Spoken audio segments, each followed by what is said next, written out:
Electrostatics के अंदर जो टॉपिक चल रहा है उसके अंदर एक नया एक डेरिवेशन प्रूफ करेंगे जो एग्जाम के हिसाब से बहुत इंपॉर्टेंट है। चलिए ध्यान दीजिए, हेडिंग का मतलब ये है जो हमें इसके अंदर प्रूफ करना है कि अगर एक वैद्युत द्विध्रुव है उसके कारण हमें वैद्युत क्षेत्र की तीव्रता इसका सूत्र निकालना है। इसके लिए करना क्या पड़ेगा, पहले हमें वैद्युत द्विध्रुव समझना पड़ेगा।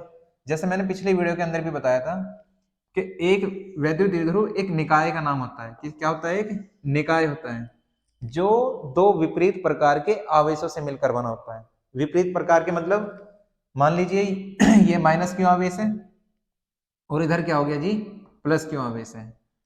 और द्विध्रुव का जो मध्य बिंदु होता है उसका नाम होता है ओ। क्या होता है, ओ। हमने ऐसे मान लिया कि ओ होगा, तो इस वाले सिरे को मान लीजिए ए जिसपे माइनस क्यू आवेश रखा, दूसरे सिरे को मान लीजिए बी जिसपे प्लस क्यू आवेश रखा। अब ए सिरे की मध्य बिंदु ओ से जो दूरी है वो मैंने मान ली एल। कितनी मान ली, एल। ऐसे ही मध्य बिंदु ओ से जो बी की दूरी है उसे भी कितनी मान लीजिए, एल। तो इस हिसाब से जो वैद्युत द्विध्रुव ए बी के बीच की दूरी बन जाएगी, दोनों आवेशों के जो बीच की दूरी बनेगी वो बन जाएगी हमारी 2l। तो हमें इस वैद्युत द्विध्रुव के कारण वैद्युत क्षेत्र की तीव्रता निकालनी।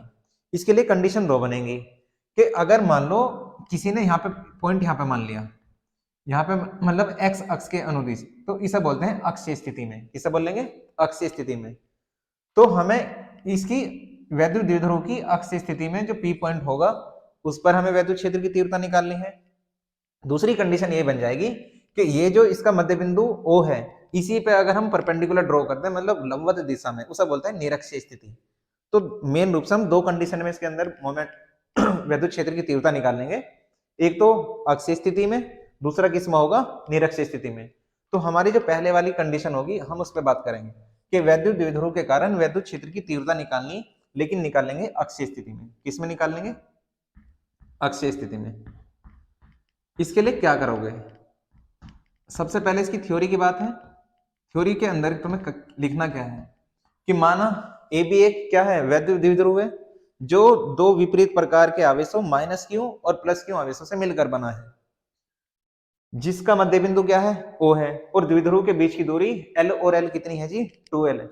अब द्विध्रुव के मध्य बिंदु ओ से इसकी अक्षीय स्थिति में एक पी पॉइंट है, उस पी बिंदु पर हमें क्या करना, वैद्युत क्षेत्र की तीव्रता निकालनी है।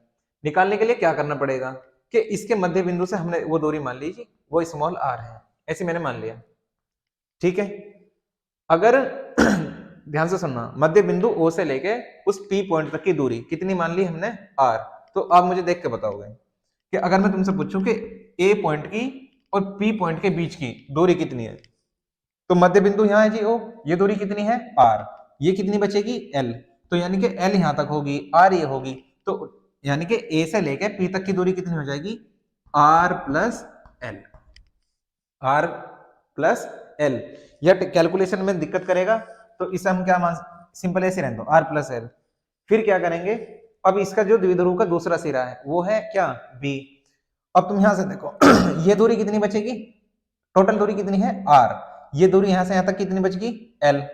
तो यहां से देखो टोटल दूरी आर, ओ से लेके बी तक की दूरी है एल, तो ये दूरी कितनी बची, ध्यान से देखो, तो ये है आर, ये है एल, तो इसमें से इसे घटाओगे तो कितनी बचेगी, आर माइनस एल।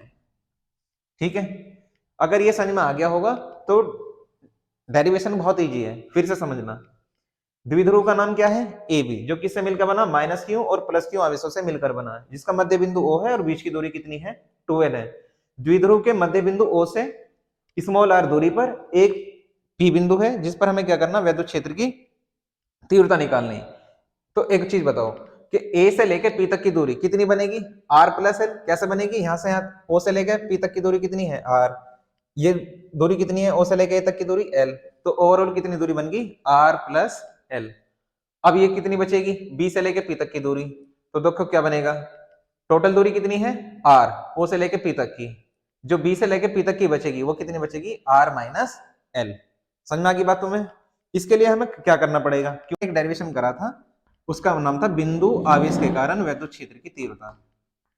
बिंदु आवेश के कारण वैद्युत क्षेत्र की तीव्रता। अगर मैं समझाने की कोशिश करूंगा, लेकिन अगर मान लो फिर भी कोई डाउट रह जाता तो आप पहले उस वाली वीडियो को देखना, उसका इस डेरिवेशन के हिसाब से वो डेरिवेशन आना बहुत जरूरी है। बिंदु आवेश के कारण वैद्युत क्षेत्र की तीव्रता, ध्यान से सुनना, फॉर्मूला क्या था उसका, वैद्युत क्षेत्र की तीव्रता E equal to 1/4πε0 Q upon में R²।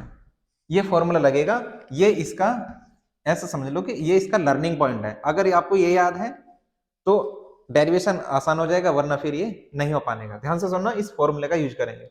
इसका मतलब ये था कि अगर किसी भी आवेश Q के कारण अगर उस आवेश से R दूरी पे अगर कोई P पॉइंट रखा है, उस P पॉइंट पे वैद्युत क्षेत्र की तीव्रता कितनी होगी, उसका फॉर्मूला ये था E equal to 1/4πε0 Q upon में R²। अब मैं इसी का यूज करूंगा, ध्यान से सुनना। अब इसे निकालने के लिए, इस वाले डेरिवेशन को करने के लिए अक्षीय स्थिति में वैद्युत क्षेत्र की तीव्रता कितनी होगी, तो हमें सबसे पहले माइनस Q के कारण P पॉइंट पे वैद्युत क्षेत्र की तीव्रता निकालनी और प्लस Q आवेश के कारण P पॉइंट पे वैद्युत क्षेत्र की तीव्रता निकालनी। तो सबसे पहले क्या करेंगे, ये हटा दो,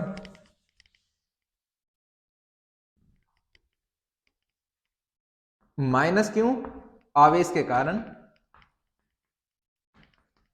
वैद्युत क्षेत्र की तीव्रता, वैद्युत क्षेत्र की तीव्रता,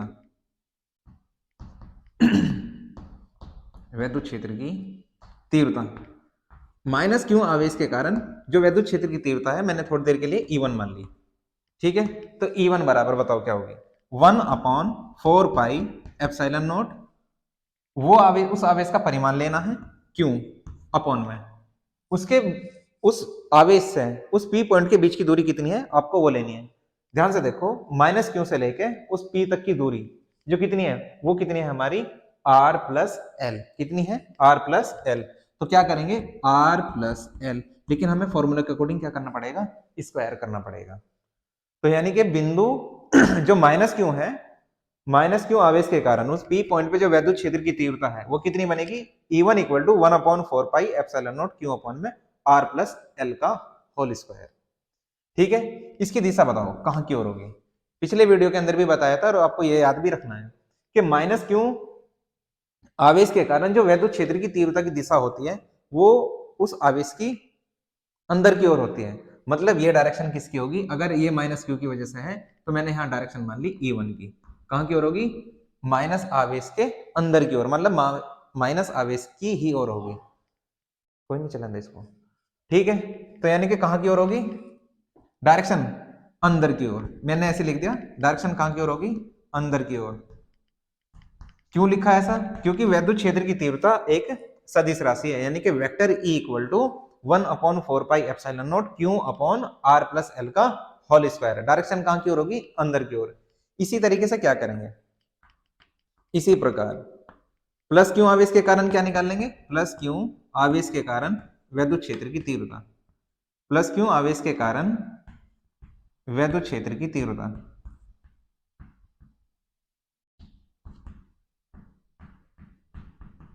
वैद्युत क्षेत्र की तीव्रता। ध्यान से सुनना, इसे कितनी मान लो, प्लस Q है, सेकंड वाला आवेश है, तो इसे मैंने मान लिया E2 equal to 1/4πε0 Q upon, ध्यान से सुनना, B पॉइंट पे क्या रखा, प्लस Q आवेश, ये है हमारा P पॉइंट, तो बीच की दूरी कितनी है R minus L, R minus L, तो यहाँ बीच की दूरी का स्क्वायर करना पड़ेगा, मतलब R माइनस L का होल स्क्वायर। इसकी डायरेक्शन बताओ कहां की ओर होगी, ये सेकंड वाला आवेश है, इसकी वजह से मैंने कितने माने वैद्युत क्षेत्र की तीव्रता E2, तो डायरेक्शन कहां की ओर होगी, बाहर की ओर, क्योंकि प्लस Q आवेश के कारण वैद्युत क्षेत्र की तीव्रता की दिशा बाहर की ओर होती है, जबकि माइनस Q आवेश के कारण वैद्युत क्षेत्र की तीव्रता की दिशा अंदर की ओर होती है। तो इसकी डायरेक्शन कहां की ओर होगी, बाहर की ओर। ठीक है जी, अब क्या करना, हमें टोटल निकालना, इनका परिणामी कितना होगा। तो ऐसे लिख लेंगे कि इसलिए P बिंदु पर, P बिंदु पर परिणामी तीव्रता, परिणामी तीव्रता, बताओ फॉर्मूला क्या बनेगा, सदिश के अकॉर्डिंग जोड़ दो, E equal to vector E1 plus vector E2। लेकिन ध्यान रखना कि E1, वेक्टर E1 व वेक्टर E2 एक दूसरे के विपरीत हैं। कैसे हैं जी, एक दूसरे के विपरीत। एक दूसरे के विपरीत हैं।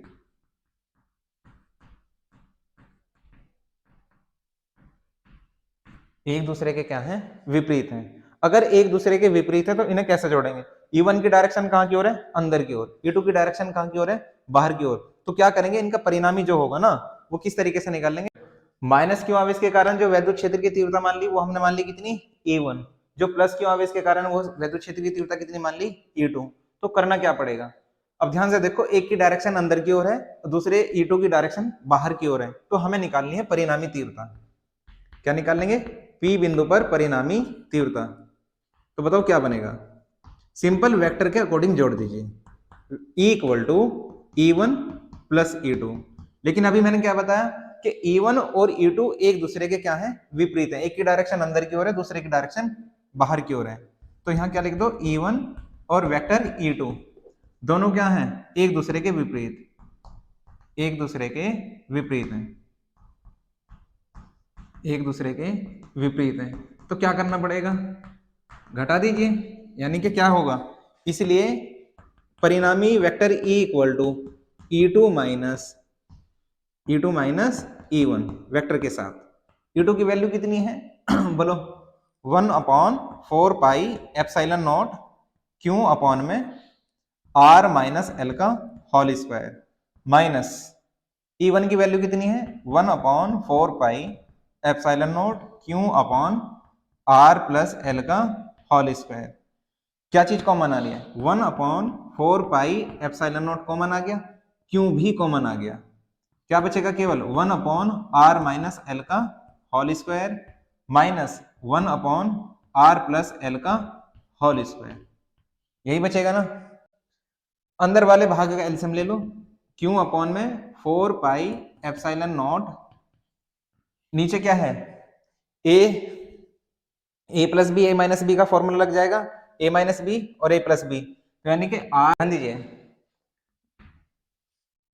क्यू अपॉन में 4 पाई एप्सिलॉन नॉट कॉमन आ गया, तो क्या करोगे? अंदर वाले भाग का एलसीएम ले लो, तो बताओ कितना बचेगा?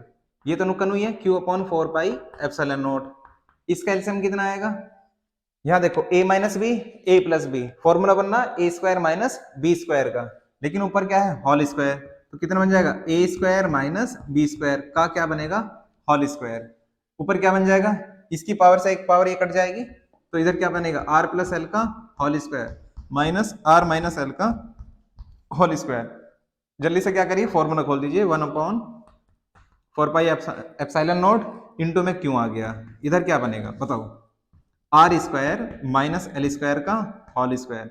ऊपर वाला फॉर्मूला कर लो, R square plus L square plus 2RL, A plus B का होल स्क्वायर फॉर्मूला खोल दिया, माइनस, यहाँ ध्यान रखना यहाँ माइनस साइन पहले से ही बाहर है, तो मैं अंदर ब्रैकेट के अंदर लिख रहा हूं R square plus L square और माइनस के 2RL। ठीक है, क्या करेंगे? Q upon 4 pi epsilon naught R square plus L square plus 2RL, minus sign अंदर भेजिए, minus R square minus L square और माइनस माइनस क्या हो जाएगा? प्लस, मतलब 2RL कितना हो जाएगा? 2RL। और बटे में क्या चल रहा हमारा? R square minus L square का होल स्क्वायर। कुछ चीज कट रही होंगी, आर स्क्वायर से आर स्क्वायर कट जाएगा, एल स्क्वायर से एल स्क्वायर कट जाएगा, तो कितना बनेगा? क्यू अपॉन में 4 pi epsilon not 2RL plus 2RL कितना बन जाएगा? 4RL। नीचे क्या बन गया? R square minus L square का होल स्क्वायर। अब करना क्या है? यहाँ थोड़ा सा चेंज करना, थोड़ा सा सोचना है, और वो तुम्हें ध्यान भी रखना है। एक फॉर्मूला होता है, पिछले वीडियो के अंदर भी बताया था कि P equal to Q into 2L, द्विध्रुव आघूर्ण, वैद्युत द्विध्रुव आघूर्ण का फॉर्मूला होता है P equal to Q into 2L। तो क्या करो, यहाँ पे थोड़ा सा मैं चेंज करके लिख रहा हूँ, क्योंकि ये फॉर्मूला है तो मुझे क्यू इंटू 2L बनाना, क्यू इंटू 2L बनाना। तो इस वाले फॉर्मूले में क्या कर सकता हूँ? तो यहाँ तुम क्या करो कि क्यू इंटू 2L लिख लो, क्या बच जाएगा? यहाँ 2R बचेगा, तो यहाँ लिख दिया मैंने 2R।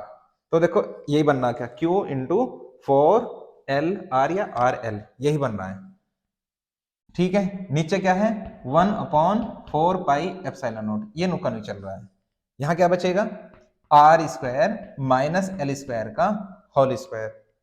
तो इसकी जगह तुम क्या लिख दोगे, अभी मैंने बताया कि p बराबर कितना बन जाएगा, q इंटू 2l, तो q इंटू 2l की जगह हम क्या रख सकते हैं, p रख सकते हैं।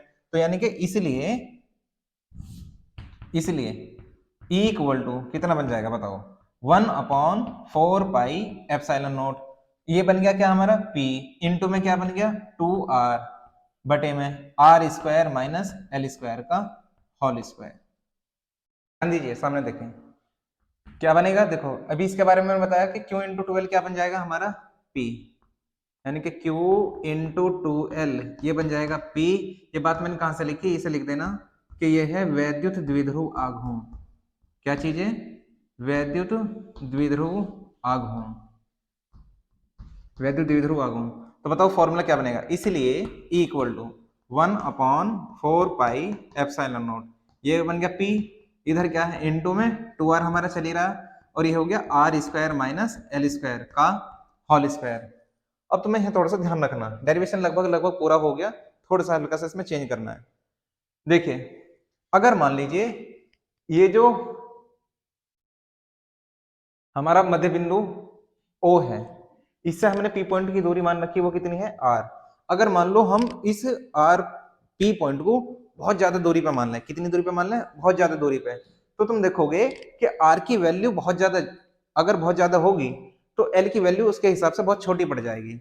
इसका मतलब यह है कि यदि r का मान बहुत ज्यादा हो जाए, यानी कि मोर ग्रेटर देन किससे, l से, तब क्या करोगे, जो l वाली टर्म है तब l का मान क्या करोगे, छोड़ देंगे, मतलब नगण्य मान लेंगे। तो l का मान नेगलेक्ट कर दीजिए, n का मान नेगलेक्ट करने पर मतलब नगण्य मानने पर।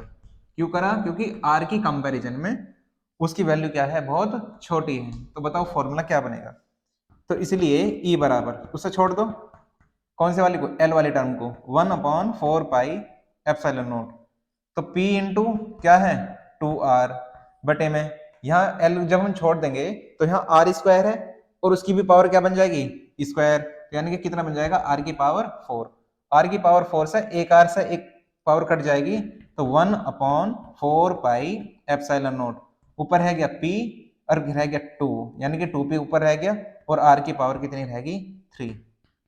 ठीक है, तो ध्यान से सुनना, यही क्या है, वैद्युत द्विध्रुव के कारण अक्षीय स्थिति में वैद्युत क्षेत्र की तीव्रता का सूत्र है। वैद्युत द्विध्रुव के कारण अक्षीय स्थिति में वैद्युत क्षेत्र की क्या है, तीव्रता का सूत्र है।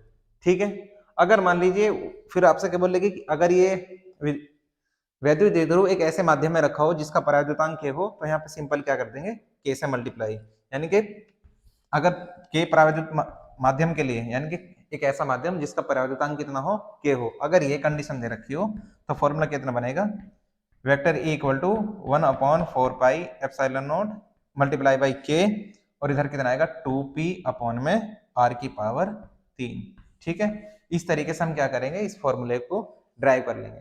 ठीक है, हो सकता है समझ में आ गया हो, थोड़ी सी स्पीड इस वजह से बनानी पड़ी कि थोड़ा सा लंबा डेरिवेशन है। ठीक है, अगर किसी को कोई प्रॉब्लम होगी तो आप कमेंट सेक्शन में कमेंट कर दीजिए। Thank you.